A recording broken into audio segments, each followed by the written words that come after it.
जुबां पे दर्द भरी दास्तां चली आई, जुबां पे दर्द भरी दास्तां चली आई।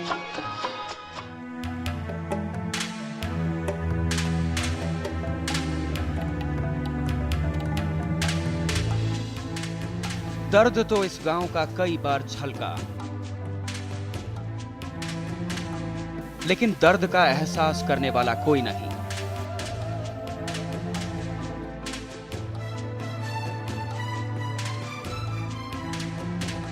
इतना बड़ा स्टेडियम बनने के बाद भी अभी खेल यहाँ पे साल में एक आध बार हो जाता है, तो इसमें हमारे झारखंड सरकार को ध्यान देना चाहिए कि इतना अच्छा स्टेडियम है और इतना खर्च करके बनाए हैं, तो इस स्टेडियम का फ़ायदा उठाना चाहिए।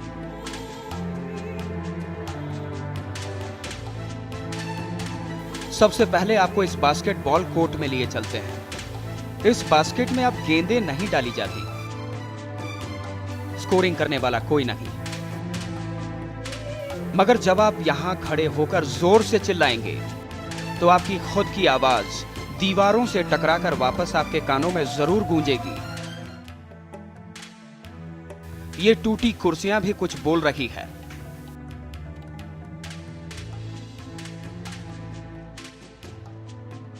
रांची स्थित खेल गांव का ये एक्वेटिक्स स्टेडियम, यहां कभी स्विमिंग की प्रतिस्पर्धाएं खूब हुई थी, लेकिन अब अगर इस स्विमिंग पूल में आप अपने हाथ डालेंगे तो खुद के हाथ मैले हो जाएं, क्योंकि पानी है जो काफी दिनों से बदला नहीं गया।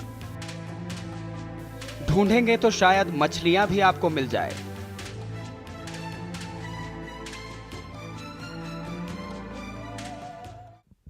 वो है टाना भगत इंडोर स्टेडियम, जहां पर बास्केटबॉल और वॉलीबॉल के मैचेस खेले जाते हैं।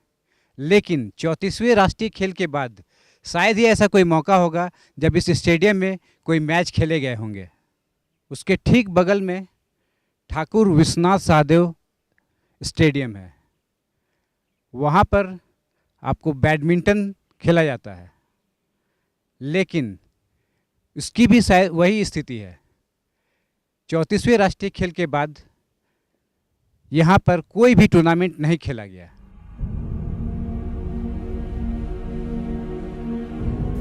जहां दर्शक बैठकर कभी ऐतिहासिक राष्ट्रीय खेलों के गवाह बने थे, वहां अब जाना खतरे से खाली नहीं। ये पंखे अब बिजली से तो नहीं घूमते, मगर हां, हवा इन्हें कभी कभार इनका कर्तव्य जरूर बता देती है। जी हां, ये प्राकृतिक हवा से चलते हैं, पर आप इनके नीचे खड़े हो जाएं तो आपका सिर टूट सकता है।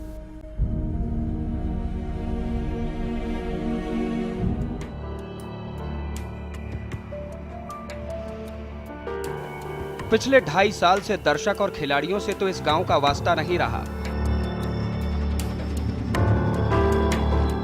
मगर मधुमक्खियों का बसेरा जरूर बन चुका है। अगर आप गलती से भी इधर भटक कर आ गए तो आपको घायल करने का पूरा साजो सामान तैयार है। जब मैं खेल गांव का एक टॉर्चर था, तो उसके लिए मुझे बहुत दुखी होती है कि इतना ना ही खेल गांव ही नहीं, बल्कि अभी मोराबादी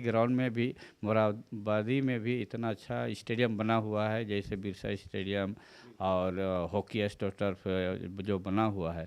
इसमें मतलब कि तीनों स्टेडियम में कोई गेम होता ही नहीं है। इसलिए बहुत दुख लगता है मुझे कि इस स्टेडियम का हम लोग यानी झारखंड सरकार फ़ायदा नहीं उठा पा रही है।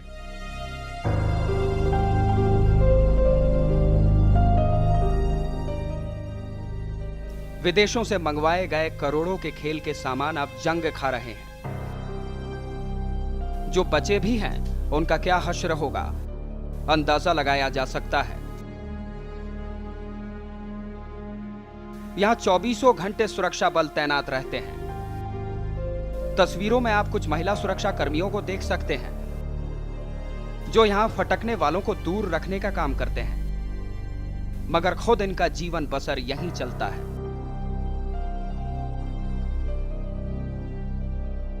कुछ इस तरह से खेल गांव के अलग अलग हिस्सों में आपको सुरक्षा बलों के कपड़े सूखते मिल जाएंगे। थक गए तो मच्छरदानी भी स्टेडियम में ही लगती है, ताकि ये मच्छरों से बचकर चैन की नींद ले सकें।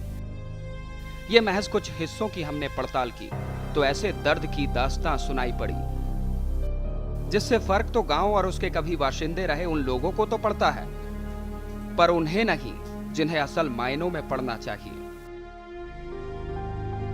कशिश के लिए रांची से ब्रजेश।